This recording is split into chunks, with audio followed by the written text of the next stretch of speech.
Fala aí, pessoal, beleza? Bom, espero que vocês estejam bem, se protegendo, aproveitando esse tempo da melhor maneira possível. E a gente vai tentar aqui nessa aula fazer uma revisão, trazer um pouco de conteúdo para vocês, para que a gente possa aproveitar um pouquinho dessa quarentena e não deixar o tempo passar e manter os estudos em dia.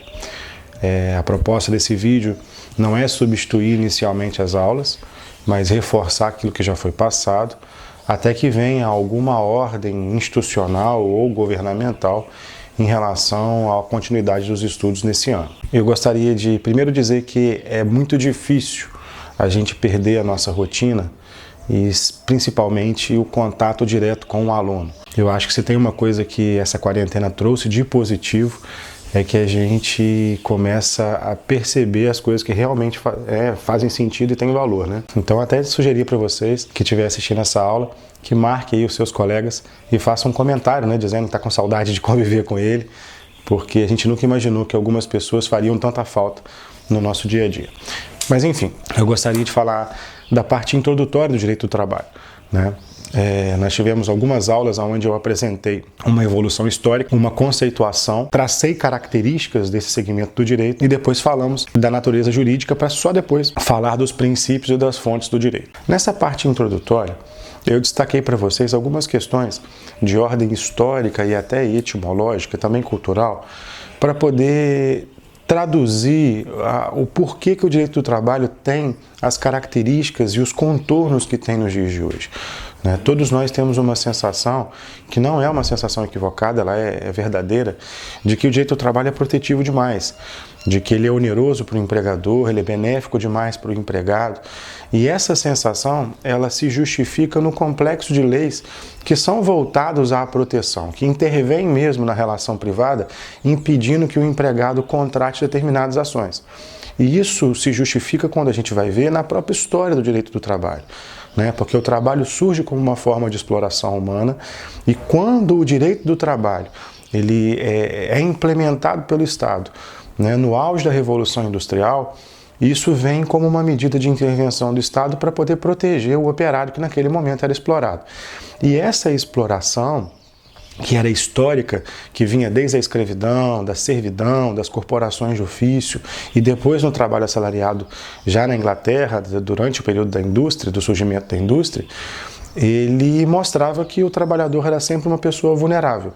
E aí o direito do trabalho surge como uma forma de intervir na relação privada, impedindo que a liberdade contratual ela se voltasse contra o empregado que naquele contexto contratava a sua própria escravidão.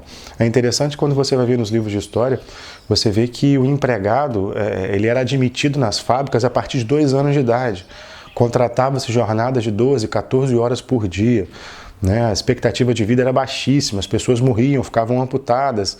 Então, assim, dentro daquele cenário, e principalmente em razão da influência da Revolução Francesa, que naquele tempo apregoava a liberdade contratual, onde você podia decidir com quem contratar, o que contratar e como contratar. Naquele contexto, essa liberdade, ela se voltava contra o empregado. E como havia um desequilíbrio de oferta e procura de mão de obra, isso naturalmente trouxe consequências nefastas para o trabalhador, fazendo com que o direito do trabalho surgisse como uma via de proteção à relação de trabalho. E aí, num primeiro momento, você tinha lá a limitação de 8 horas diárias, depois veio a proteção de um dia na semana, do descanso semanal remunerado, e outras garantias ao trabalhador foram sendo implementadas, como medidas de segurança, a proibição do trabalho do menor em Minas, enfim. Então, assim, é verdade quando temos a sensação de que o direito do trabalho ele é extremamente protetivo. E essa verdade, ela não só se depreende da lei, mas também da história. A palavra trabalho deriva do latim tripalium. Tripalium era um instrumento de castigo, E as pessoas elas eram colocadas no tripalho, e tripalhare era castigar com o tripalho, da onde deriva a palavra trabalho. Para você ver que originalmente e etimologicamente o trabalho está associado a castigo.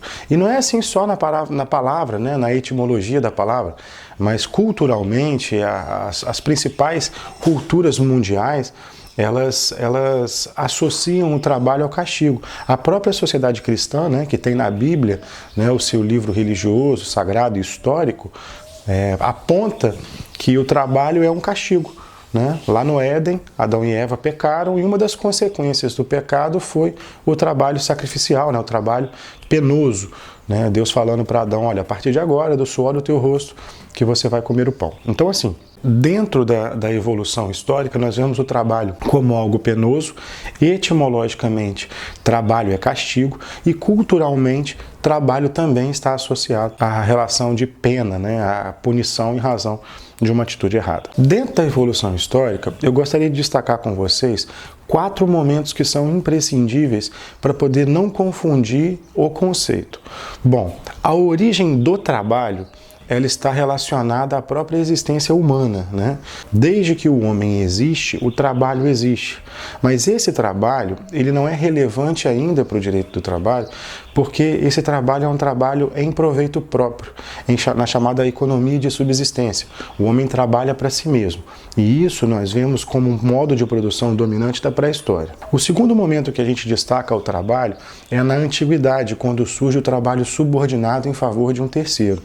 Aqui, a figura dominante e predominante era o trabalho escravo, né? Onde uma tribo dominada ela era subjugada por uma tribo dominante e os homens eram colocados em trabalho forçado, obrigatório, em favor dos seus senhores, em favor dos seus donos. É importante a gente destacar aqui que nesse segundo momento de trabalho subordinado ainda não existe uma relação jurídica propriamente dita, porque o escravo não era reconhecido como pessoa, né? E para uma relação jurídica depende de que haja um polo ativo e um polo passivo.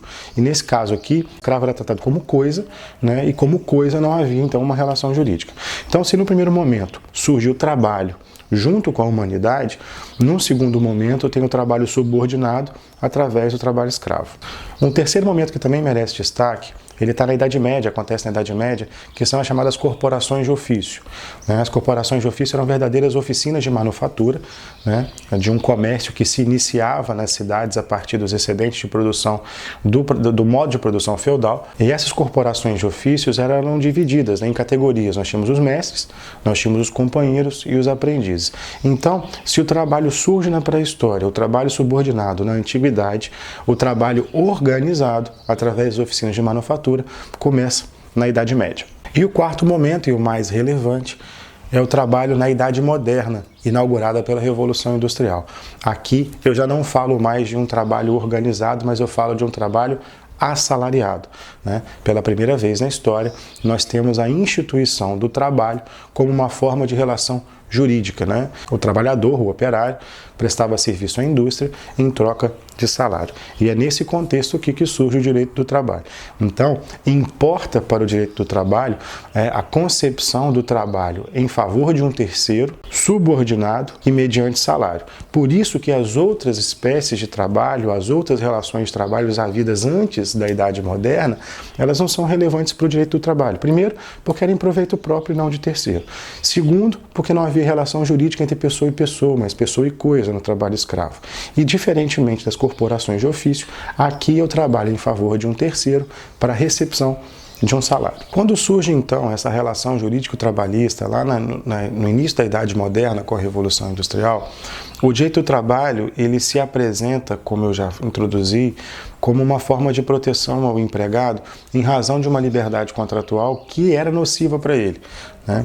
Essa liberdade irrestrita de negociar, de contratar e de poder autonomamente decidir jornada de trabalho, salário, forma de remuneração, isso tudo era de alguma forma escravizante, porque isso tudo se voltava contra o próprio empregado, que contratava aquilo que estava além das suas forças e naturalmente isso gerava uma série de lesões ao empregado. Assim, já que o direito do trabalho nasce nesse contexto, o direito do trabalho ele tem características muito próprias. E eu queria destacar com vocês algumas dessas características. Primeiro, que é um direito protetivo. O direito do trabalho tem por característica essencial a proteção ao empregado. A segunda característica é o que a doutrina chama de tendência infiere, que é essa necessidade de ampliação. O direito do trabalho ele busca sempre a conquista da classe trabalhadora a fim de ampliar suas garantias. A terceira característica que eu destaco é o chamado intervencionismo estatal. É um direito que não se resume na relação entre empregado e empregador. Existe uma terceira pessoa que influencia nessa relação jurídica, impondo limites à autonomia contratual. O Estado está presente não apenas na regulação, através da lei, como também na fiscalização, que hoje em dia, no Brasil, é operada pelas delegacias regionais do trabalho, que são órgãos vinculados ao Ministério do Trabalho e Emprego. A quarta característica que eu destaco é o chamado direito tuitivo. Fala-se que é tuitivo porque o direito do trabalho ele é passado de boca a boca, né? Existe assim um burburinho. Tudo aquilo que se conquista por uma classe é rapidamente espalhado através do boca a boca entre os próprios operários e se espalha, de modo que uma conquista realizada por uma classe rapidamente se alastra e alcança uma outra classe. A quinta característica que eu destaco é o caráter cosmopolita do direito do trabalho. Bom, sobretudo hoje no mercado global, onde as informações vão além das fronteiras, não existe propriamente uma limitação territorial ao direito do trabalho. Claro que a legislação aplicada, ela se limita ao seu âmbito de jurisdição, isso não há dúvida. O que se conquista em determinado estado é rapidamente absorvido pelos trabalhadores de uma outra nação e passa a se tornar pauta de reivindicação. Basta que a gente analise o histórico atual no Brasil para ver que as reformas trabalhistas que foram implementadas em 2017, na verdade elas vieram de um movimento mundial que foi antecedido por França, Itália, Portugal e outros países que trouxeram essas inovações legislativas que influenciaram o Brasil, que está aqui do outro lado do Oceano Atlântico. E a sexta característica que eu gosto de ressaltar, que é um direito em transição. O direito do trabalho ele é extremamente dinâmico. Eu costumo brincar que a CLT ela tem prazo de validade, então todo ano a gente precisa renovar, porque as inovações legislativas elas são muitas. Nós tivemos agora recente uma medida provisória que teve o seu artigo 18 da medida provisória. A medida provisória 927, o artigo 18 vigorou por um dia, né? Ele foi publicado no dia 23 e no dia 24 o artigo 18 já foi revogado. Então assim, existe um dinamismo que decorre do próprio mercado, da própria economia que hoje vive um momento de muita aceleração, né? E essas mudanças, essa volatilidade, esse dinamismo acaba influenciando no direito do trabalho, que é uma das engrenagens da própria economia. Traçando essas características de que é um direito protetivo, cosmopolita, tuitivo, em constante evolução e intervencionista, a gente não consegue entender ainda o que é o direito do trabalho, mas como é. É importante que a gente entenda que as características não dizem o que se trata, mas como é. Se eu te digo que é forte, bonito e fiel, você pode achar que encontrou o homem dos seus sonhos, mas eu estou descrevendo um Rottweiler, que é forte, bonito e extremamente leal ao seu dono. Então, muito mais do que conhecer as características, é importante que a gente conheça a natureza jurídica do Instituto, porque a natureza jurídica me diz o que é e não como é. Então, depois de compreender e empreender as características do direito do trabalho, eu preciso entender a sua natureza jurídica, porque é ela quem me define como que esse instituto deve ser analisado. Quanto à natureza jurídica, a doutrina ela se divide em 5 grandes teorias. A primeira corrente fala que o direito do trabalho é de direito privado. E essa primeira corrente defende a natureza privada do direito do trabalho a partir da autonomia contratual, dizendo que o contrato de trabalho nada mais é do que um desdobramento dos contratos. E como os contratos retratam uma natureza privada entre contratante e contratado, eles dizem que os principais contornos dessa relação jurídica devem ser analisados sob a ótica do direito privado. Em sentido oposto, vem uma segunda teoria dizendo que é de direito público. E essa teoria coloca no Estado interventor da relação privada a justificativa pela publicidade do direito do trabalho. Ora, se não existe total autonomia entre os contratantes, porque o Estado estabelece quais são os contornos mínimos da relação jurídico-trabalhista, o Estado é atuante. E sendo atuante, essa teoria, essa doutrina, informa que, na verdade, trata-se de um segmento do direito público. E aí vem uma terceira teoria, uma terceira corrente, que defende que é de um direito misto. Misto porque ele guardaria características tanto do direito privado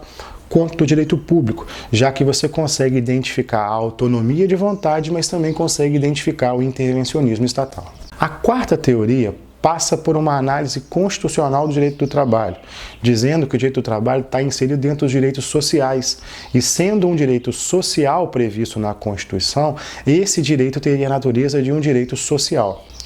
E, por fim, vem a quinta teoria, que é capitaneada por Arnaldo Susekind, dizendo que não se trata de nenhuma outra espécie de direito, mas de um direito absolutamente inconfundível.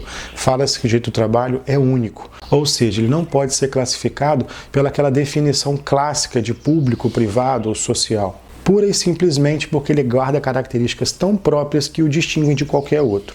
Aqui eu gostaria de fazer um destaque, porque a gente não deve confundir o direito único defendido por Susekind com o direito misto defendido por parte da doutrina. Quando eu falo que um direito é misto, eu digo que ele guarda características e preserva características de mais de um segmento.